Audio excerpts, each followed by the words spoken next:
Kimia et Nzambe Oumela, Omawot Nabino, merci. Merci de nous choisir pour vous informer de partout où vous êtes, Karanel Baka. Continuez de vous abonner massivement sur notre chaîne BibS TV, Kinshasa. Ah, on est devenu Taramasolo et Malonga, nous sommes à Kalambo, Kanabiso, République du Congo et Miami, sur tout Charapé, le monde entier. Aujourd'hui, on va parler sur l'église et aussi par rapport aux réalités que nous vivons actuellement ici en République du Congo et ça va la Mokini Mobimba. Juste à poser une question, n'est-il pas le signe des temps de la fin où nous sommes déjà Natango Yasuka? Et sur ces questions, ou sur cette grande question, on va tenter d'avoir des réponses avec un homme dédié qui n'est pas à présenter, car c'est un habitué de cette émission, à qui on parle avec lui sur les réalités. Il s'agit de pasteur Lucien Bomengo. C'est avec lui qu'on va parler sur ces grandes questions ensemble pour tenter d'avoir plutôt des réponses. Bonjour pasteur. Bonjour bien-aimé. Bonne santé. Oui, santé za malamu na mawana nzambe. Nzamba salbi songolu ya kolamuka ya kozana pema na bomoi. Vraiment to za malamu na mawana nzambe. Voilà.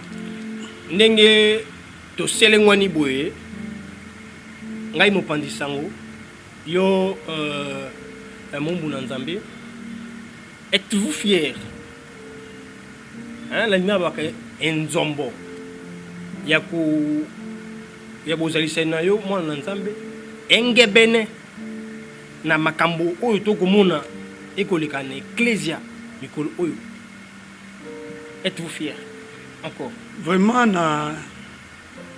naza fier ya kozala musala na Nzambe. Parce que kozala musala na Nzambe eza musala moko noble, eza musala moko ya bien makasi. Kobengama musala na Nzambe na ezelo moko ya malamu et je suis fier de l'être. Je suis fier de l'être, quelle que soit ma réalité, quel que soit otozo kutana ngo na milliers na biso basai na Nzambe, mais à moi, je suis fier d'être appelé serviteur de Dieu. Parce que Nzamba ebi pourquoi abenga ngala zala musali naza pe à l'aise na ebi que eza bien makasi pour nanga. Voilà, pasteur Lucien ofandi okota na betando ofandi okoka na bambela, la manière dont les hommes de Dieu se comportent actuellement, où il y a des guerres et des guerres au sein même de l'église, au sein même de la communauté et de la famille chrétienne. N'est-il pas les signes? Il y a tant de la fin. Tu peux te combler un temps où il y a souk. Vraiment, na pesinza me merci pour être makambo ezobima, makambo tozo yoka pe tozo mona, batu ebele bazo komitu na soke ezali le temps de la fin, signe des temps de la fin. Ezopesa nge sengo ya koyeba ke du moins batu bayeba ke il y a une fin et il y a des signes qui doit montrer réellement que toujours comme en attend de la fin. Ça, c'est vraiment quelque chose de positif parce que Batubazoye Bango.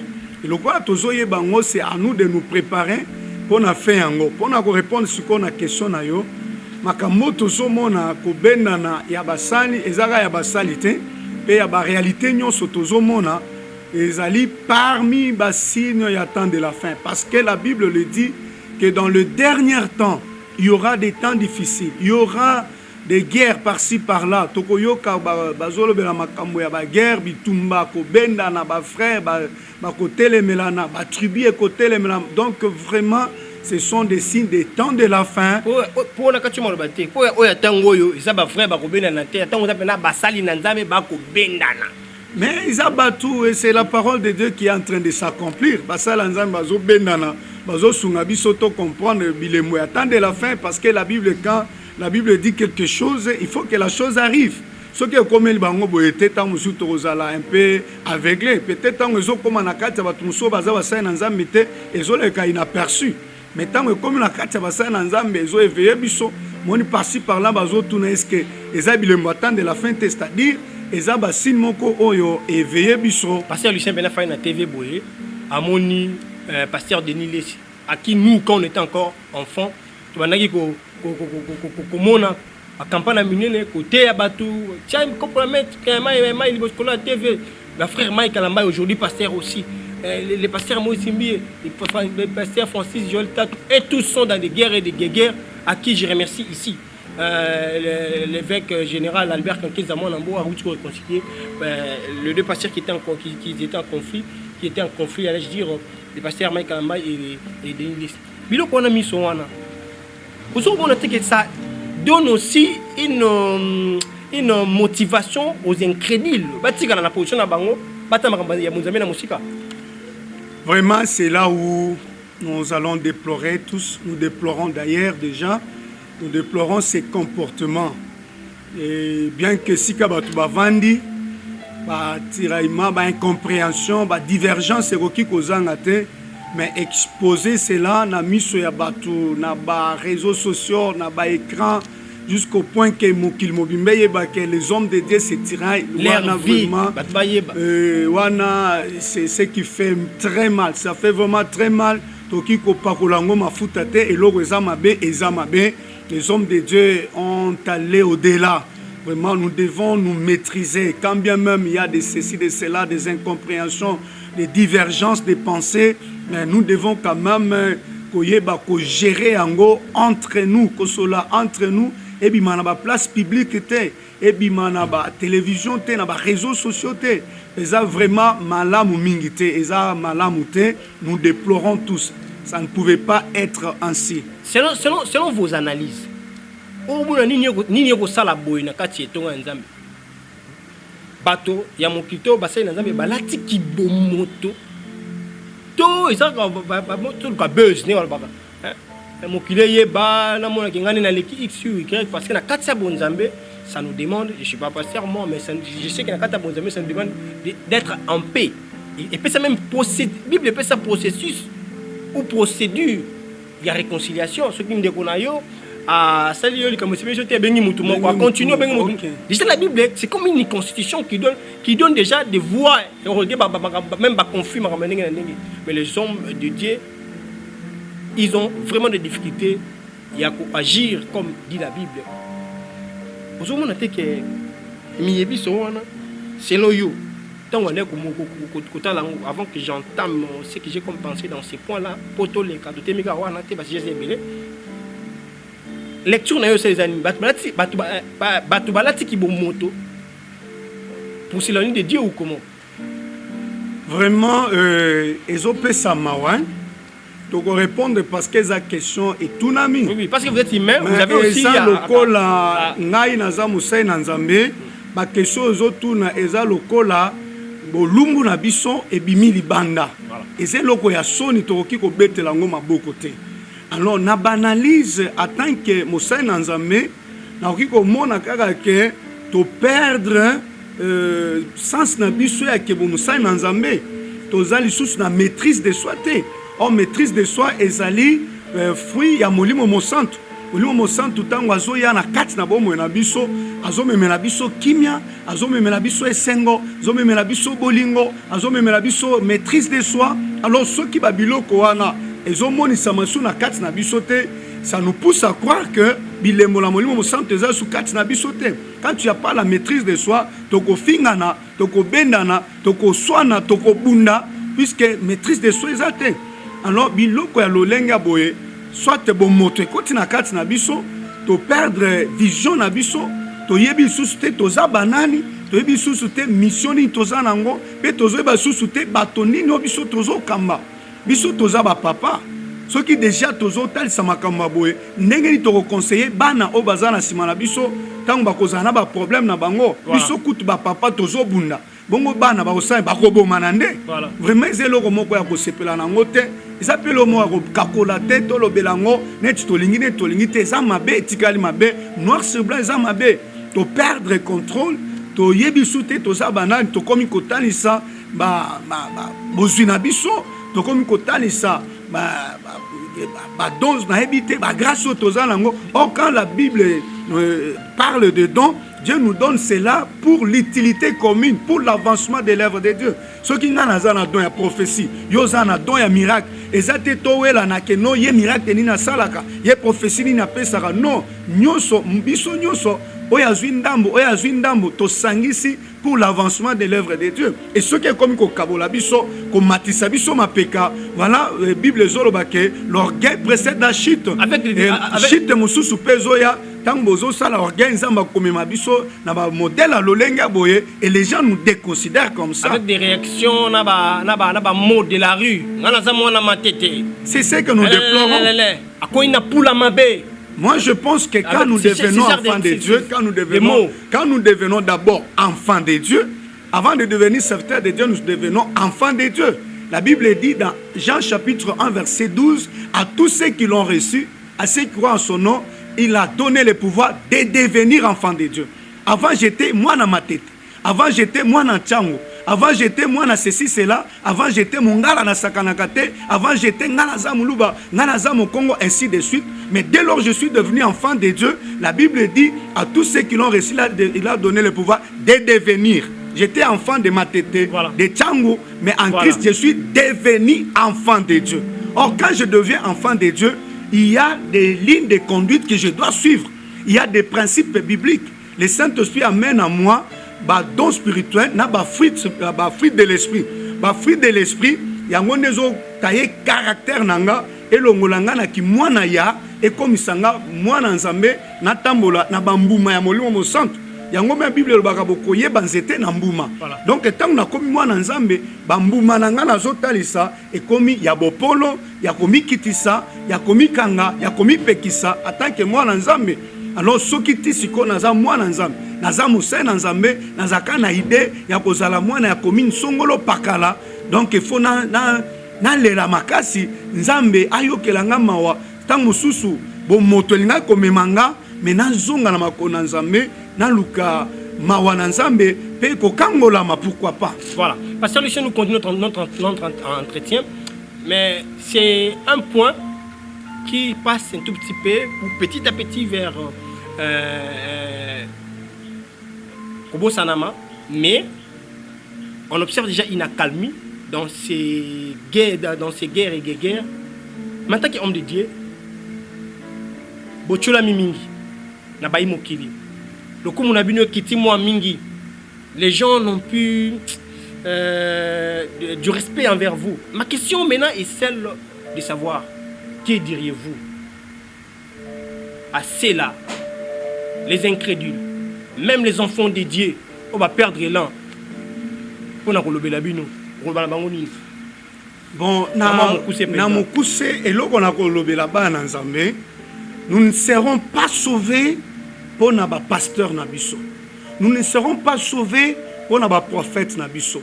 Nous sommes sauvés au nom de Jésus-Christ en l'acceptant comme Seigneur et Sauveur, point barre. Dès lors que nous acceptons Jésus comme Seigneur et Sauveur, nous acceptons Yakope Saeba vie Nabiso, Kotambola Naye, Mutu Atikali Mutu. Un prophète peut faillir, un pasteur peut faillir, un apôtre peut faillir, mais Maloba Nzambe et ko faillir te. Totikala ko simba Maloba Nzambe, pe totambola Maloba Nzambe. Quand bien même que bato batangi sakabiso Malobango. Bango moko kutu bazo sala ba bêtise wana, mais biso to simba Malobo batangi sakabiso. D'ailleurs Bible zol ba kem kolasuka, Christ lui-même dit que je leur dirai ouvertement que je ne vous ai jamais connu, vous qui commettez l'iniquité. Peut-être azana ye mutumoko oyo nzamba lekisi maloba na katsa epoyo bika, mais yetende okokena lola na sima mkongo na ye tango zui maloba na nzambe mwana nzambe yo oyo za mwana nzambe de longtemps zongela nzambe na yo soki ozwaki ba décision puisque je suis pasteur, je vis des gens uti ba église mususu na osama sukuna te, et parce que ce que je vis là-bas mususu abinga na tika na ngana ndaku, je vais commencer à prier avec ma maison, avec ma famille, je vais commencer de prier avec ma famille dans la maison. Mingi batiki ko samela mingi pe ba changer ba église, ko changer ba église, ce n'est pas ça, mais seulement rester dans la saine doctrine. Kotika na makolo na Yesu ne loko eza mutuya pona ba ona bandimela te les incrédules na koyebisa bango que vous attaquez trop là, eza la barrière te, personne n'amènera l'autre au ciel. Ce qui doit nous amener au ciel, c'est la parole de Dieu. Quand nous recevons la parole de Dieu, nous nous convertissons, nous nous repentons sincèrement C'est ça la voie du ciel. Et pasteur, c'est pas aussi, on ne peut pas aussi oublier de soulever ces points. Et ça, biso batamokilité de Simba Alliance Nabino Nanzambe. On peut toutefois dire parce qu'il y a des gens qui disent que non, tu as jugé Bango, ah, Bible d'ailleurs, c'est que jugé. Oui, ça paraît ainsi. Mais sinon, Alliance Yankolo na bananaye, Dieu te éviter. Là, il faut aussi signaler aux gens, c'est là qui me pointe du doigt. Quelqu'un peut tomber aussi, peut se relever. Oui, quelqu'un peut tomber, se relever aussi. Mais il faut que ce quelqu'un soit humble. Voilà. L'humilité précède la gloire. Il faut que je reconnaisse que naza mutu.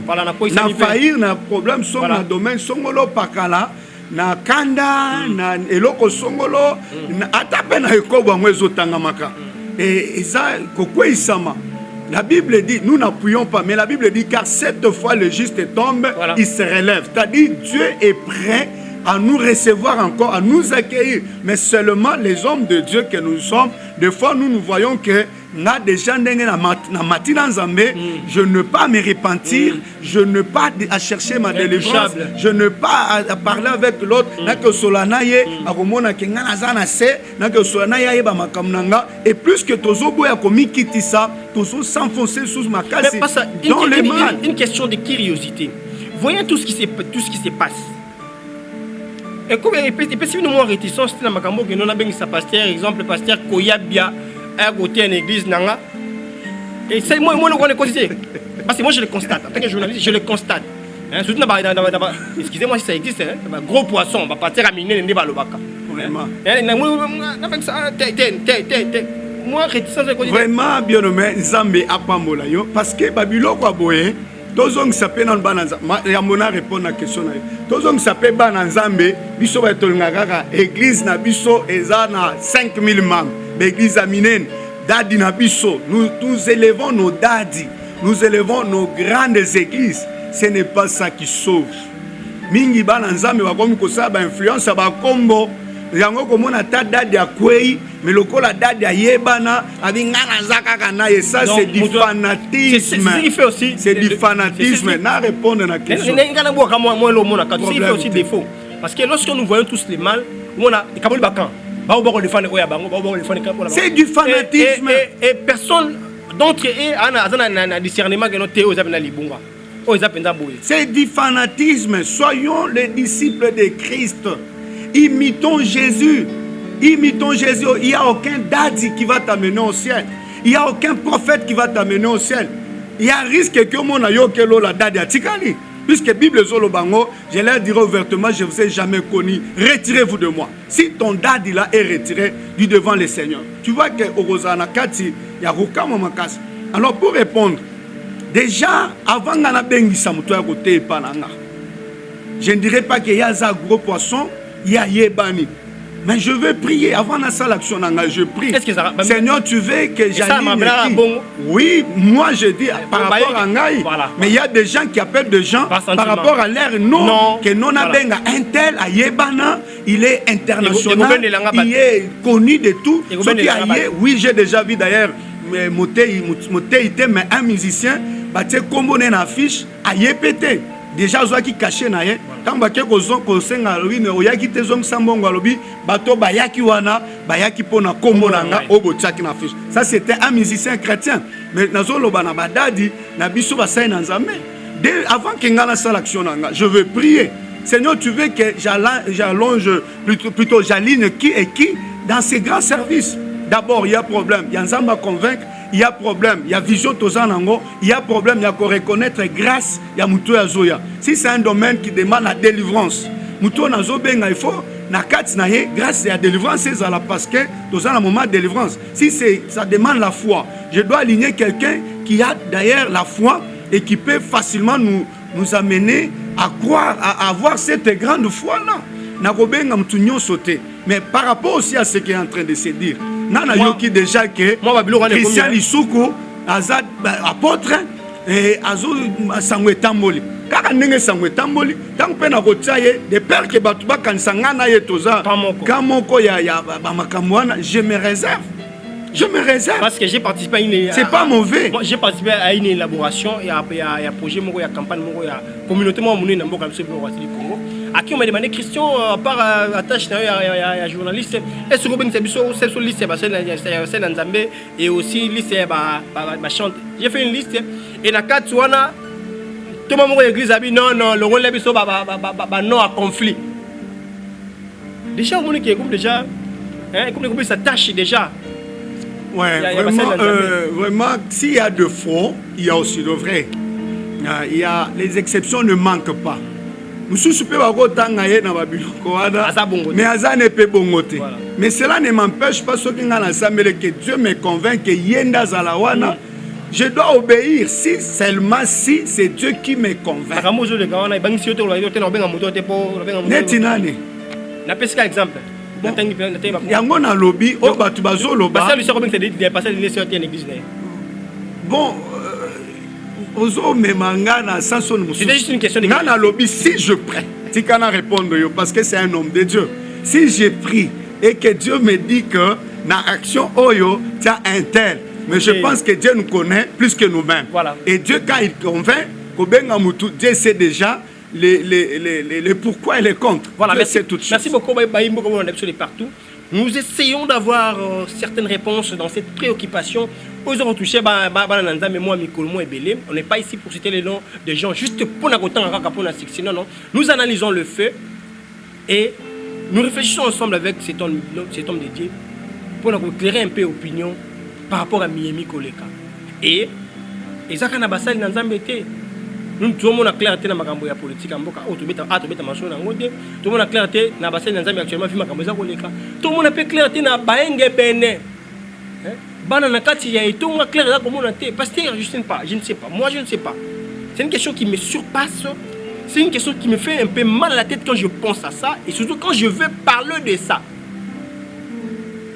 Autant de Nabetando. Na ba réseaux sociaux pour yango nem de sim mokolo miso ya mabena malamu kusama kuna nakati bande ko basi ba kolongwa dubaye wo akomi kuna soka bimina nyamate yende akomi toilette publique la boue se transforme na ba urinoir na ba donc tout et se transforme même en chien papa au monde que tout peut-être comme na tanga suka to ngoli bilembo. D'abord, en tant que parent, quand vous avez vu ça, vraiment, Eza Bilembo, il y a tango na suka. Tango suka te Bilembo. Eza tango bon, Eza Bilembo te. Na ego le galanga ya. Yo kana yebisa yo. Oyebi ba moi si soka za na zemi. E bandi moi ya liboso, moi ya mi baleti 9 mois. Tango 9 mois ezo ya kokoka, 9 mois ko kimbala moko abotite. Bilembo ko ya avant abota. Akoyoka bapasi yango pe naza parent naza mobali naza na mwasi na bana na yebi bapasi musu ezalaka ezobanda mwana nde azobaluka mais eza no pasi ya kobota te mais soki pasi yango ya kobota ekomi ezala pe na différence nango. Parlons du fond tozoloba eza bilembo mais kolobaka eza fin mpo na suka nzambe ye moka moto ayebi. Ça peut aussi être suka pe nde yango oyo kolala kolamuka lobi pe clairon ebeti Jésus aye. Et si l'enlèvement salami. Parlons du fond de ma question. D'ailleurs, eza soko ozape na motema te okotala pe yango te. Mutu kofongola munoko ba salaka toilette na kati ya munoko na moto. Vraiment ça c'est ce que la Bible dit dans 1 Timothée chapitre 6 verset 10 que l'amour de l'argent est la racine de tout le monde. Donc batu nyonso bazo sala wana eza bolingo ya mbongo puisque mutu alingi mbongo komi leka ye moko aza prêt ya kofongola munoko basala kaka na kati aza prêt ya transformer mboa et tout ça ndenge tomoni yango na ba réseaux sociaux ezo circuler même bana mike bazomona yango eza solo kwa kobomba te. C'est seulement l'amour de l'argent et Bible lobi yango na batango peka ko yango ya suka bolingo ya mbongo ekoleka mingi. Et puisque bolingo ekoleka mingi, bato bakoyinana, bato bakosala n'importe quoi, si dans nos familles il y a de bakoma ndenge na ndenge, il y a tant mosusu ba sacrifice et ça parce que mutu alinga gagner mbongo, aza prêt à sacrifier famille na ye. moto alingi azala na mbongo aza prêt à sacrifier ami na ye, moto alingi azala na mbongo aza prêt à komikomisa mbwa ya kosangisa nzoto na nyama. Mbongo eza mabe te, mais kolinga mbongo koleka nde ezotinda bato na babétise ya biloko. Papa église eko sa nini na mincho na makambo ekoleka. Faut pas que charge peso ngaba bino. Basa ina nzambe mukumba ngozo ngipeka ba bino. Bino bato ba komona bozana moko komona mwa yiki mais likambo so ya munene oyo politique eko régler ngote. Kaka bino basa ina nzambe. Vous dites quoi aux enfants de Dieu? Même mibali pe ba komi ko bimana ba nkoba. Moi j'ai vu des images nkoba. Moi mobali na nkoba, moi na mobali na mbwa. Vous diriez quoi aux enfants de Dieu, pasteur? Vraiment, nous, ce que nous pouvons dire aux enfants de Dieu, d'abord, nous prédicateurs, nous encadreurs, ressaisissons-nous. Si nous nous ressaisissons, mais ce que je peux dire aux enfants de Dieu par rapport à votre question, c'est que c'est Dieu qui bénit. La parole de Dieu nous dit que c'est la bénédiction de l'Éternel qui enrichit. Elle ne se fait sur d'aucun chagrin. Mais Oyotozo Mona, je suivi aussi toujours dans les réseaux sociaux, malobi que apparemment tant aux mbongo wana ozana yo bien à l'aise, mais quelques temps après, 6 mois, une année après, réclamation ya babiloko wana est commis. Okobela malado ebika okokufa donc otiki nyonso. Pourquoi komi lukela pasi ya lolenge ya boye? Luka nzambe, c'est Dieu qui bénit. Peut-être bakoyebiso ke nzambe umelaka. Ya nzambe umelaka te, mais seulement les gens ne savent pas attendre le temps de Dieu. Puisque nangina zwa kaka lelo nzamba lobi na kozwa lobi na moni ke lobi eko umela lokola ngana za ngo besoin lelo pe lelo ba présenter nga eloko moko ya mabe, il faut na sala kaka puisque ngana lingina zwa kaka. Parce que au monde te game so ba on peut se côté ça parfois ba enseignement au courant semaine, pas de prédication mais des enseignements. Côté ça ba na nzambe lo nkani mokili tambola côté ça ba na nzambe lo nkani o ko tambola enseignement na betonga pe za rapena sou minité. Moi monsieur ça na bongo te. Bon, ça dépend d'une église à une autre. Je parle des églises locales, voilà. Puisque nous avons l'église universelle, là il n'y a pas de mélange. Mais dans des églises locales, des églises dites dénominationnelles, l'enseignement est dans l'église Moussoussou. L'église Moussoussou, il y a un domaine à délivrance. Voilà. Domaine à prophétie. Voilà. Il y a des gens qui quittent une église à une autre seulement pour aller chercher la prophétie. Et alors nous devons enseigner les enfants de Dieu que c'est Dieu qui bénit. Et quand le temps de Dieu sonne, personne ne peut arrêter. Si Dieu veut te bénir aujourd'hui, il n'y a aucune main, il n'y a aucun diable, il n'y a aucun démon qui va arrêter Dieu. Donc attendons le temps de Dieu, enfants de Dieu. Voilà. Malamolia lipa na yo ya kokauka na kimia ke ozwa ba million na ba million oliena nu kaka otamboli na mbwa obimi na mbwa lobi malade mbwa tikelio oyebite. Lobi kaka wana eza d'ailleurs kaka ngotika na lobango a passant ezaka malédiction. Kaka wana ozomona eza malédiction. Bazozwa étoile na yo bake ko travailler nango pona bozu na bango. Yo apparemment ba peso ba million ndenge bazotanga wana bazopesa ba million mais ekosila lokola mopepe. Si matango esili tu te retrouves na lokote puisque étoile na yo déjà ekenda to bengango na langage chrétien to be mingi chance te hein. Nous parlons de la grâce. Chance na yo na loba po batunyo so bazola na bayoka. Chance na yo déjà bazwa yango na likolo ba kakawana bazwa yango déjà chance na yo bazwa yango au vivre na bambongo na bangoti tant mbongo na bango esili au se retrouver ni mbongo ni chance na yo puis chance na yo déjà bazwa.